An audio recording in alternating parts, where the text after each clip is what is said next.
Je vais reprendre le même plan que celui fait pour le Bénin. Donc, en termes d'environnement, le Burkina Faso a affiché une croissance de 6% de son PIB, donc tiré à la fois par le secteur secondaire et le secteur tertiaire.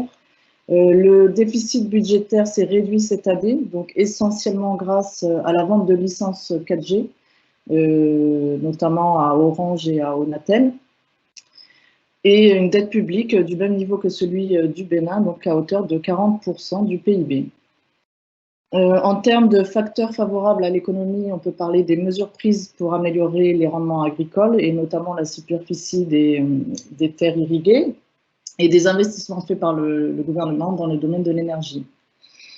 On peut toutefois regretter donc, que le Burkina Faso soit toujours confronté à un défi sécuritaire important qui pourra avoir des forts impacts dans les zones minières et agricoles et qui pèse fortement donc, sur les dépenses publiques. Car d'après le FMI, le budget dédié à la sécurité du pays représente 3,9% du PIB. Alors pour la banque, à l'instar des autres banques du groupe, donc BOA Burkina Faso est détenu majoritairement par BOA West Africa, 8% d'institutionnels, donc notamment des assurances, et plus d'un tiers flottant en bourse. La banque, avec un total bilan de 867 milliards de francs, est la deuxième du groupe. Son bilan a augmenté progressivement de 7% par an depuis 2017, grâce à des résultats soutenus, donc en forte croissance depuis au moins 2017. La banque affiche des fonds propres qui croient de 14% par an depuis 3 ans. Et cette année encore, donc, la banque a affiché de très bons résultats, donc, notamment avec un produit net bancaire qui augmente de 7,8% et un résultat net donc, de 18,5 milliards de francs. En termes de performance commerciale, donc, la banque est la deuxième en termes de crédit au Burkina et la troisième en termes de dépôt, avec un réseau de 52 agences. Cette année, donc, la performance de la banque en termes de crédit a été plus modérée que celle du secteur, donc 2,8% contre 12,7% pour le secteur. Donc, cette croissance modérée est notamment due à l'impact d'un nouvel acteur qui est la Banque agricole, donc, qui a pris des parts de marché sur le groupement des producteurs de coton. Et BOA Burkina Faso a dû également faire une rétrocession d'encours d'un crédit qu'elle avait fait à sa filiale qui détient son siège pour respecter un ratio de parties liées. On peut noter toutefois que la banque a pu diluer les 10 plus gros débiteurs de son portefeuille à 20% contre 23% l'année dernière. Alors, en termes de dépôt, la banque se situe dans le secteur en termes de croissance, autour de 10%.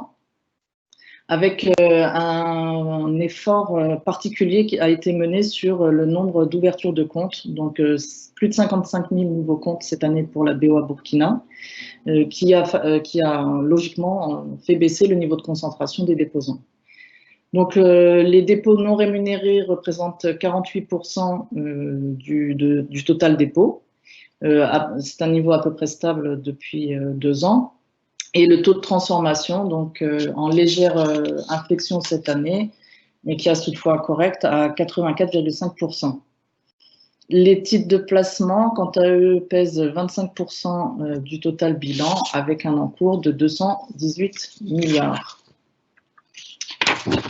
Alors, en ce qui concerne les performances financières, donc là, ce qu'on voit, c'est que les encours de crédit moyens augmente à peu près de 11% cette année, et la marge d'intérêt client a augmenté de 12,2%. Donc ça, encore une fois, c'est signe d'une meilleure rentabilité des crédits. Et on peut remarquer une baisse des revenus, une légère baisse des revenus des titres de placement suite à une baisse des encours moyens des titres. On note une performance notable au niveau des commissions et des opérations financières. Donc, cette performance est surtout imputable à une opération exceptionnelle sur une opération financière. Il n'en est pas moins que le PNB ressort à 42,7 milliards de francs avec une augmentation de 7,8%. Donc, le coefficient d'exploitation, quant à lui, s'améliore et passe en dessous de la barre des 45%, donc à 44,9%. Et le RBE donc, ressort en hausse de 13% à 23,5 milliards. En termes de coût du risque, donc là, on voit une forte hausse en nombre, mais il faut noter que le coût du risque représente seulement 0,4% des encours moyens de crédit. Donc cette hausse s'explique notamment à des passages en perte qu'a dû faire la banque cette année suite aux nouvelles dispositions réglementaires en vigueur depuis 2018 qui exigent que les banques passent des provisions plus tôt et passent en perte les crédits au bout d'un certain temps, et aussi à un volume de reprise qui a été inférieur à celui de l'année dernière. Donc le résultat net cette année a augmenté de 7% pour s'établir à 18,5 milliards de francs. Donc en termes de comportement boursier, donc encore une fois, ces performances ne se répercutent pas sur les cours. Donc, j'ai oublié d'insister sur ce point pour le Bénin. Cette contre-performance s'explique principalement par le fait que la liquidité est très faible. Donc là, vous voyez que cette année, le volume moyen d'échanger par mois est de 23 800 titres. Donc, ça fait à peine un peu plus de 1000 titres par jour, ce qui est quand même très faible. Donc, ça veut dire que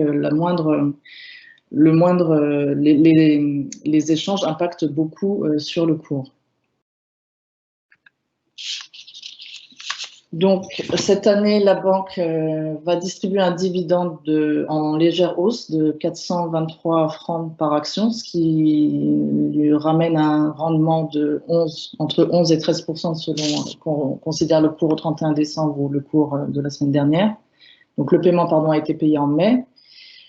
Que dire d'autre? Donc le price earning est bas à 4,5 fois les bénéfices, ce qui se situe en dessous de la moyenne du secteur financier qui est aux alentours de 5,2 fois les bénéfices. Et ce, encore une fois, malgré des indicateurs financiers solides et en croissance continue depuis plusieurs années. Donc c'est tout pour la présentation.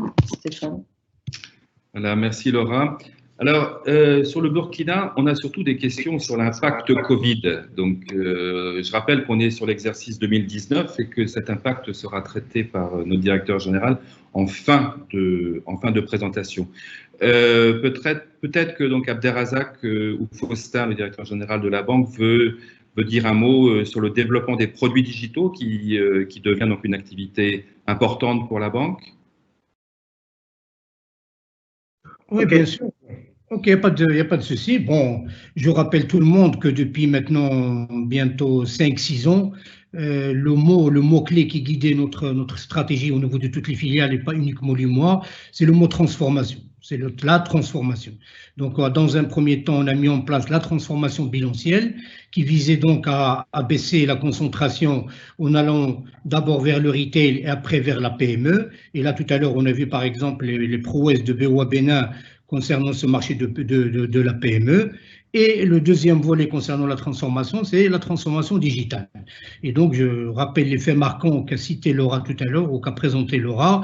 Donc, le lancement de notre application mobile maintenant, qui permet aux clients aussi bien la consultation que l'exécution d'un certain nombre d'opérations simples et qui nécessitaient auparavant le déplacement au niveau de l'agence, et une application un peu plus élaborée via donc l'ordinateur qui est BOA Web. Et là, c'est un peu plus, je dirais, plus compliqué. C'est plutôt destiné aux entreprises, notamment avec les virements de masse, les virements de salaire, etc. Laura aussi a parlé d'un plan d'action, d'une feuille de route. Donc, c'est une feuille de route que nous suivons tout particulièrement à très haut niveau, au niveau de la direction générale du groupe, et qui nous fait que régulièrement, nous enrichissons aussi bien l'application MyBOA que l'application BOA Web par des nouvelles fonctionnalités qui donnent donc plus de souplesse, plus de, je dirais, plus de souplesse et plus de possibilités à nos clients d'effectuer le maximum d'opérations sans se déplacer au niveau de l'agence. Maintenant, effectivement, le Covid-19 nous tombe sur la tête et avec les mesures sanitaires qui ont été prises dans plusieurs pays, avec limitation de déplacement, avec les distanciations sociales, ben, je pense que nos applications digitales sont tombées à point pour effectivement permettre aux clients de traiter leurs opérations, de consulter leur compte sans pour autant être obligés à se déplacer dans ce contexte-là très difficile au niveau de nos agences. Je ne sais pas si Faustin peut-être peut ajouter quelque chose. Alors, merci. Avant que Faustin intervienne, il y a des questions plus techniques et plus financières qui sont arrivées entre-temps, et donc Jean-François Montel va les traiter, et tu pourras revenir après sur les questions digitales si tu le souhaites, Faustin. Donc, Jean-François.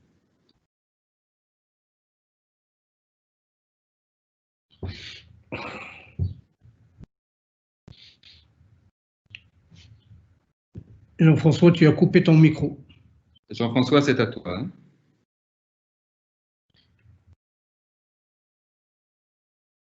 Financière.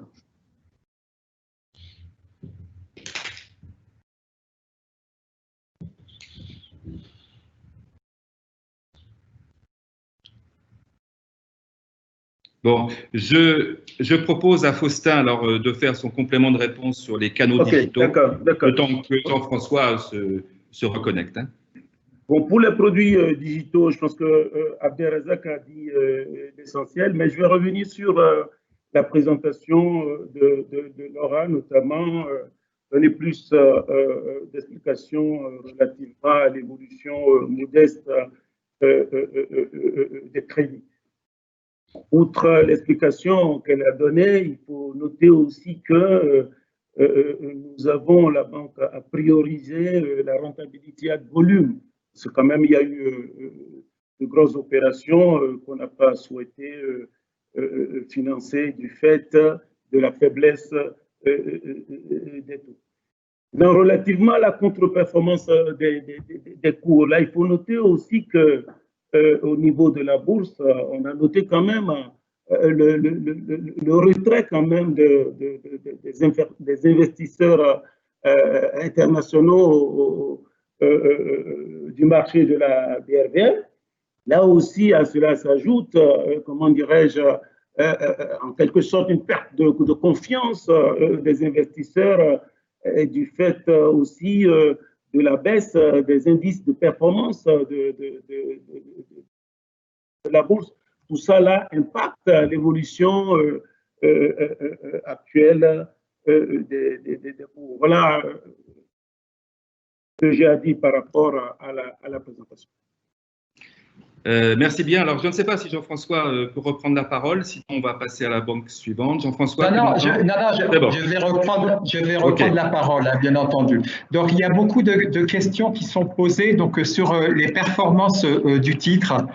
Et surtout, une question, c'est l'impact du Covid sur la performance du titre.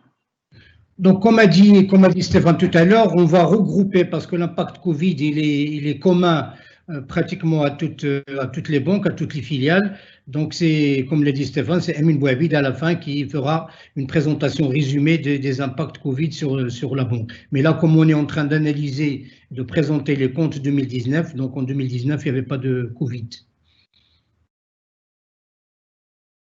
OK. Donc, on va passer à la banque.